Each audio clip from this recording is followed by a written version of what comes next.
In this tutorial I'm going to show you how to create a line chart in Google Sheets. So we have here two columns with months and sales. So we have here 5 sales in January, 1 sale in February, 4 sales in March and 7 sales in April. If we want to create a chart based on it, we need to select all data here, we need to click on Insert and we need to go to Chart. Then on default it should be created here column chart. We need to move this chart to the other position. Then on chart type we need to click on this list, and here when we will scroll down we can see the line charts. We can select maybe this one type, so I click here and then line chart will be successfully created here.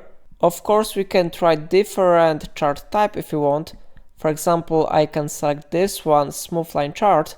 Everything depends on your preferences, and we can customize this chart. We can modify the title, we can change the color of this line, so I click double time here and I will change it maybe to red, and I will maybe scroll down and go to legend. We can bold the text from the legend, it will be better visible here.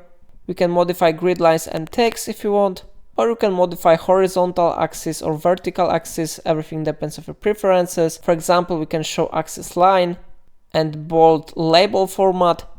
The same with horizontal axis, we can reverse axis order, or we can bold label format, everything depends on your preferences. And how you see it looks really great. If I helped you to use this chart, remember to like this tutorial and subscribe my channel. Please let me know in comment if it's a problem.